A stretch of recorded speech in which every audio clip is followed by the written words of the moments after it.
रणथंभौर में अगर आप जाएं, आप गए होंगे, तो वहां पे एक शेर को देखने घंटे लग जाते हैं। मतलब ढूंढो उसको, 6-7 घंटे लगते हैं और फिर एक झलक दिखती है, भाग जाता है। आप में से लोग गए होंगे रणथंभौर। यहां पे पहली बार मैंने देखा है कि हजारों बब्बर शेर एक साथ बैठे हुए हैं।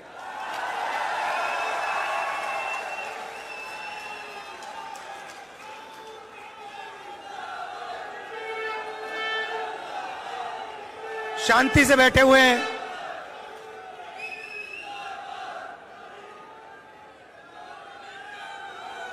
नफरत की बाजार नहीं है, मोहब्बत की दुकान है।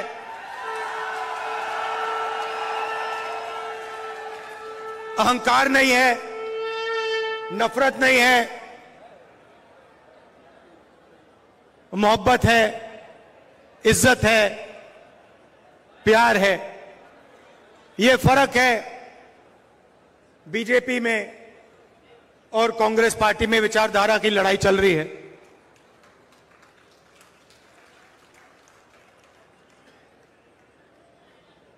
कुछ दिन पहले मैंने पार्लियामेंट में अदानी जी वाला भाषण दे दिया। देखा होगा आपने, पार्लियामेंट में देखा। अब इनकी नई आदत है, वो टीवी ऑफ कर देते हैं। पहले माइक ऑफ करते थे, अब टीवी ऑफ कर देते हैं। तो पता नहीं आप में से सबने देखा या नहीं देखा, मगर बीजेपी वालों ने जरूर देखा। और उसके बाद मेरी जो लोकसभा की सदस्यता है उसे रद्द कर दिया। जैसे गाड़ी में एक्सेलरेटर दबाते हैं, वैसे ही मेरे केस का एक्सेलरेटर दबा दिया और 2 दिन में मतलब निर्णय ले दिया। पहली बार हिंदुस्तान में डिफॉर्मेशन के लिए मैक्सिमम पनिशमेंट 2 साल की मेरी लोकसभा की जो मेंबरशिप है रद्द कर दी। क्योंकि डर लगता है। डर लगता है। जैसे ही 2 चीजें हैं। आप एक काम करो, कांग्रेस पार्टी के बब्बर शेरों, कोई भी बीजेपी का कार्यकर्ता आपके सामने आए, उसके सामने अदानी नाम ले लो, भग जाएगा।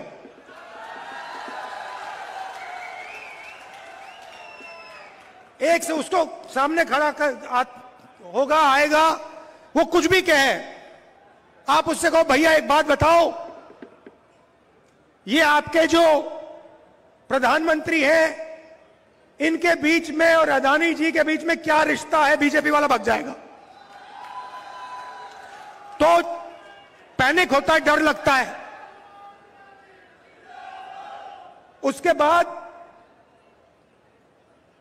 दूसरा भाषण दिया, प्रेस कॉन्फ्रेंस की तारीखें आप मिला लीजिए। जैसे ही मैंने लोकसभा में भाषण दिया, वैसे ही मेरे केस पर एक्सेलरेटर दबा दिया गया। उसके बाद इंटरनेशनल फाइनेंशियल अखबार में अदानी जी के बारे में कहानी आती है। मैंने प्रेस कॉन्फ्रेंस किया। जिस दिन प्रेस कॉन्फ्रेंस किया, उस दिन नरेंद्र मोदी जी ने स्पेशल सेशन लागू कर दिया। और पहले महिला आरक्षण की बात नहीं थी। आपको याद होगा, पहले हिंदुस्तान के नाम को बदलने की बात थी। याद है आपको? इंडिया से भारत। अब पहली बात, कॉन्स्टिट्यूशन में साफ लिखा है, इंडिया दैट इज भारत, मतलब दोनों नाम कॉन्स्टिट्यूशन में हैं। मगर ये इन्होंने पहले नया बहाना बनाया, इंडिया वर्सेस भारत। कोई झगड़ा नहीं इंडिया और भारत के बीच में, मगर इन्होंने कोशिश की भैया इंडिया और भारत के बीच में लड़ाई कराओ। थोड़े दिनों में उनको पता लग गया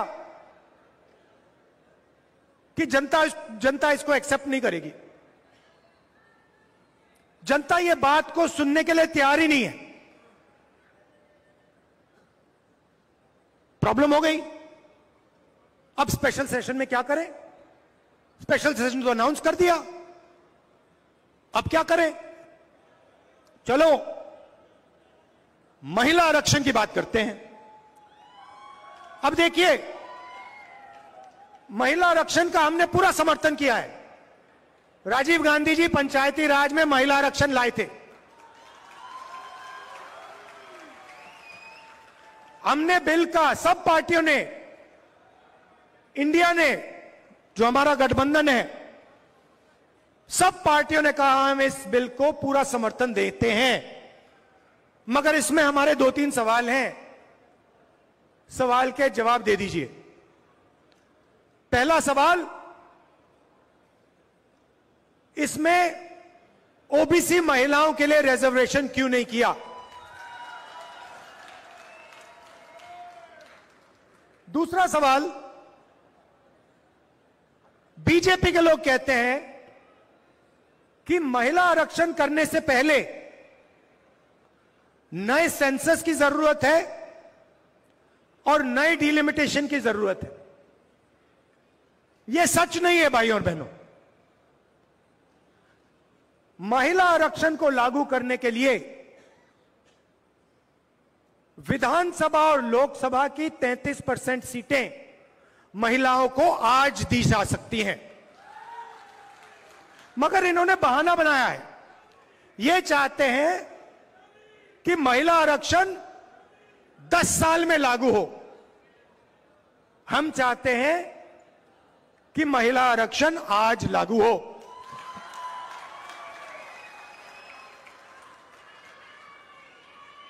और ओबीसी महिलाओं को महिला आरक्षण का फायदा मिले। अब पार्लियामेंट में मेरा भाषण था, तो भाषण के लिए मैंने थोड़ी रिसर्च की।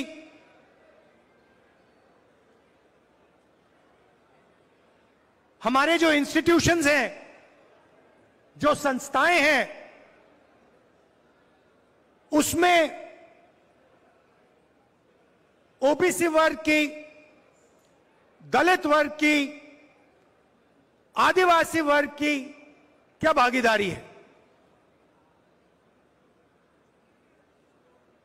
तो मैंने क्या किया, हिंदुस्तान को 90 लोग चलाते हैं।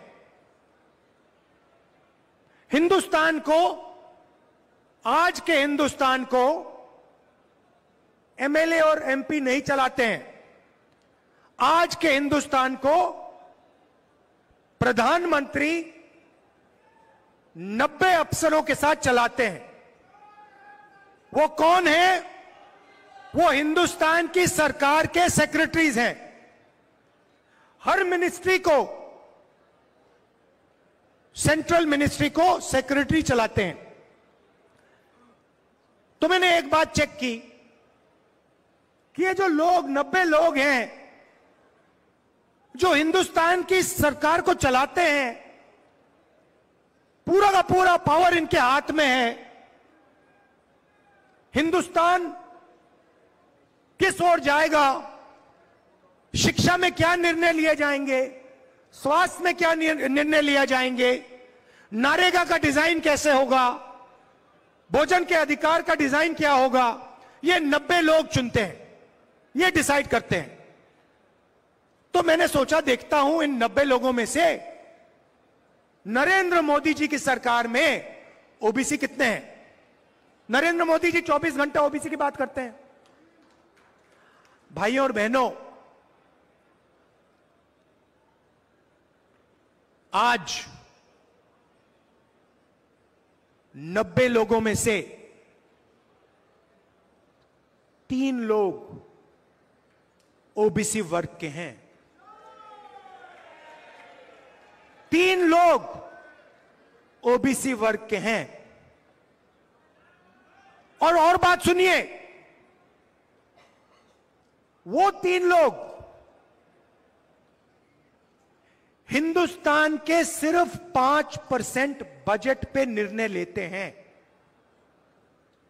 मतलब 3 हैं और सरकार में उनकी कोई पावर नहीं है, कोई नहीं सुनता उनकी, उनको कोने में रखा हुआ है।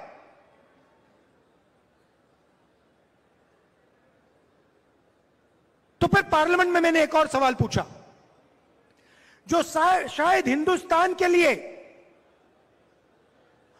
ओबीसी वर्ग के लिए सबसे महत्वपूर्ण सवाल है, और वो ये है कि इस देश में ओबीसी कितने हैं, दलित कितने हैं, आदिवासी कितने हैं, कौन से समाज के कितने लोग हैं। और ये सवाल का जवाब सिर्फ कास्ट सेंसस से मिल सकता है।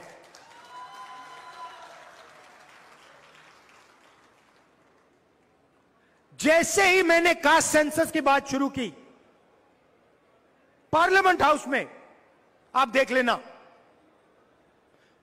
बीजेपी लोग, बीजेपी के नेता, बीजेपी के मंत्री, एमएलए सब चिल्लाने लगे, मेरी आवाज को दबाने की कोशिश की।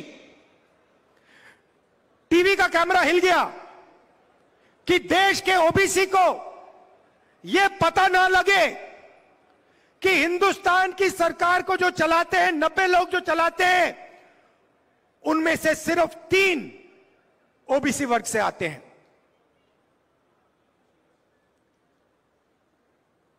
नरेंद्र मोदी जी, बीजेपी अदानी जी से डरते हैं। अदानी जी शब्द को अगर विपक्ष का कोई बोलता है, बीजेपी के कार्यकर्ता, प्रधानमंत्री, मंत्री सब हिलने लगते हैं, टीवी ऑफ हो जाता है, माइक बंद हो जाता है। दूसरी तरफ जैसे ही कांग्रेस पार्टी कास्ट सेंसस की बात करती है, जो मैंने बात उठाई पार्लियामेंट हाउस में, 90 लोगों में से 3 लोग ओबीसी क्यों हैं? 5% बजट इन लोगों के हाथ में क्यों है? क्या ओबीसी की आबादी 5% है? क्या 5% है? नहीं, ये कोई नहीं जानता। कोई कहता है 50%, कोई कहता है 45%, कोई कहता है 55%,